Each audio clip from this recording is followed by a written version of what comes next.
Okay, today I'm going to show you how to do the ghost charm that I learned how to do by watching Made by Mommy's video. She first learned how to do the ghost charm by watching Sunshine, who's a little girl who also made I think the first ghost charm that I've seen on YouTube. And if you do Sunshine's video, you end up with 2 loose rubber bands at the bottom.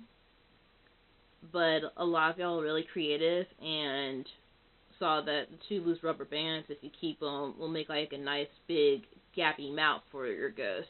But I decided to do Made by Mommy's because it reminded me of how, you know, if you threw like a white sheet over your head, it looked like how the sheets kind of fold up at the bottom and stuff. So if you watch either video, they both use a rainbow loom. I don't have a rainbow loom, and yet I was able to do this.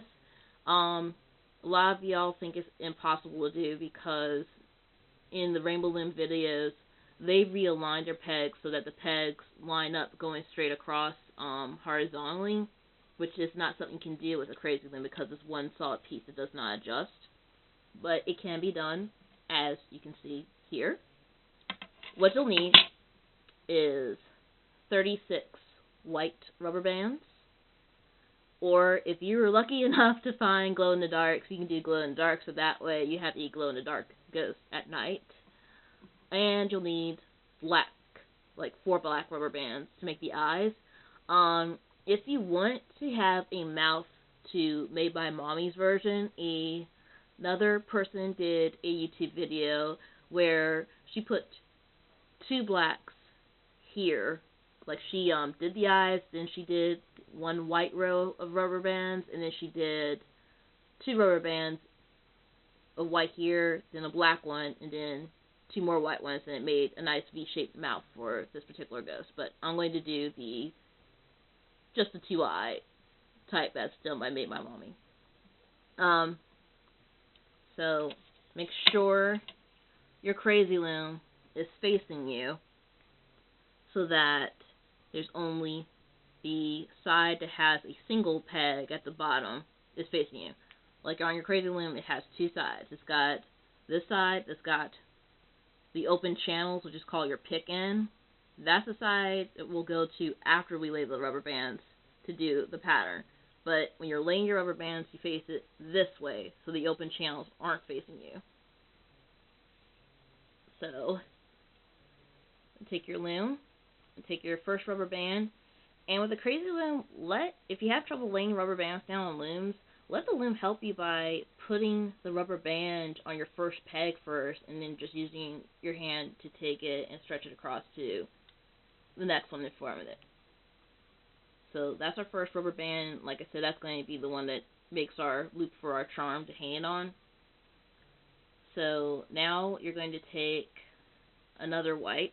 Let me try to lay this down for a second, so that way you can see the loom.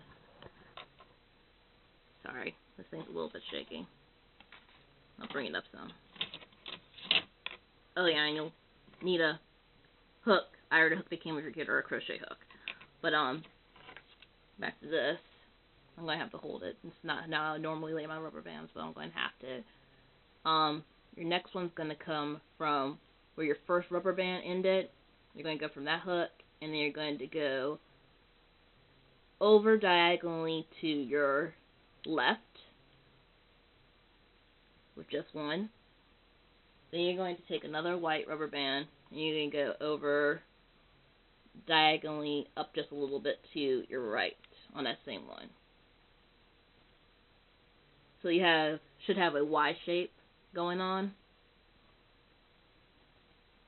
Then you're going to come back again to this peg where your middle of the top of the Y is, and you're going to go with 1 going straight up. And we're actually going to double this one. If you're good at laying 2 rubber bands at a time, then you can definitely just go ahead and grab 2 rubber bands at this step and then just place them from here to here. Me, I twist up my rubber bands horribly, so even when I'm doubling my rubber bands, I lay them 1 at a time, and I just make sure I lay them over top, so that way they're not overly twisted. Because I have seen in some videos where They'll say, I followed your steps exactly, but my bracelet looks funky. It's like, I found that was one of the reasons why my bracelets turn out funky was I tend to over-twist or overstretch my rubber bands, which end up with these twists, and when you're done, your rubber band's going to follow the direction that you twisted it in, so I find it better to just do one at a time. So over here, you come to the, on your side, this would be your right side. So the right side of your Y, start here and put 2 rubber bands from here to here. Then you're going to come back into the middle where the last doubled ones you did ended. And you're going to take 2 rubber bands going from here to here. Again, I lay them one at a time, but you're doubling up the rubber bands, so there should be 2 going from here to here on the same 2 pegs. Another thing is that might mess some of y'all up when you're doing these bracelets and stuff is you are adding your rubber bands and you're bringing the rubber bands underneath the previous one. Do not do that. Lay your rubber bands so that they are directly over top of the last one you laid down. And when you're pushing them down, don't push them below the previous rubber band. Just push it down so that it's still over top of it. And that'll help make room when you're laying your rubber bands down. So now you have your first row of doubled rubber bands. Now your second row of doubled rubber bands, this is where your eyes come in. Back on the right side of the loom, you're going to lay 2 black rubber bands here. That makes your first eye. Then in the middle, you're going to come and do 2 white rubber bands here. And you notice how I'm still like pushing down to make room, because that'll help not have the rubber bands go below each other. And then we have to make our last eye on the left side of the loom. So stretching this here to here. I'll push this down so it's a little bit too close to the top. It's not enough room. We'll try that again. And now we're just going to do double whites from this point on. And we're going to do 3 rows of doubled whites. So we're going to come back up here to where the black rubber band's in, and we're going to do 2 white rubber bands from here to here. So that's the first one, now my second one. So it's 2 white rubber bands there.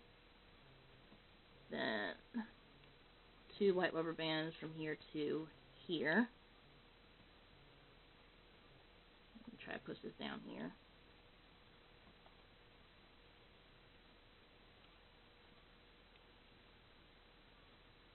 And I do recommend watching Made by Mommy and Sunshine. I think they're better teachers. But if you want to watch this, at least you have what the layout should look like on a Cra-Z-Loom.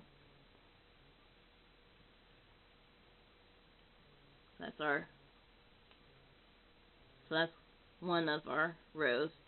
So basically on the Cra-Z-Loom, it's kind of like roughly like a U shape is what your rows are going to look like instead of like straight across each other. Okay, so now we're back over here on this side doing our second row from the eyes. So 2 rubber bands from here to here going across from there. Then we're coming down to the middle row and doing 2 white rubber bands from here to here on the same peg, because we're doubling them up.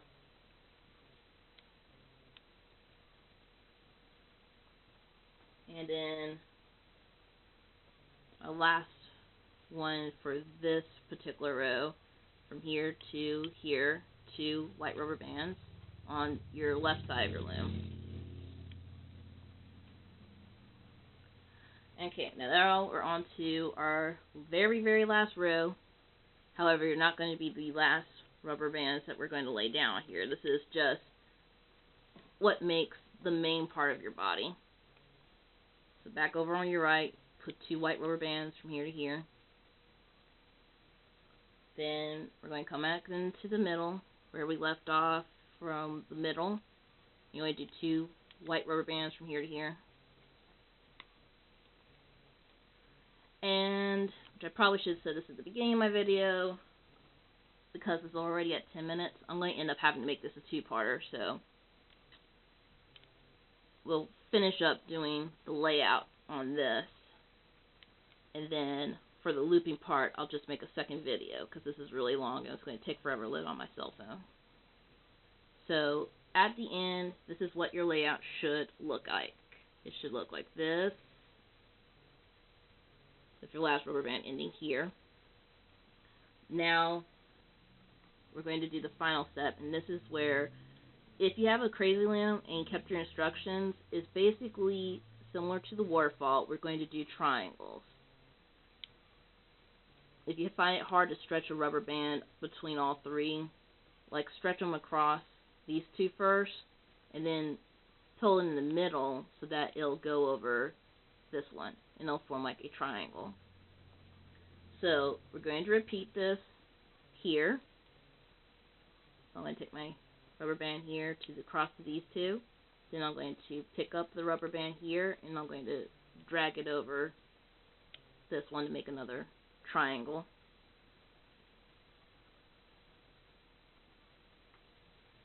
And this one was actually stuck together.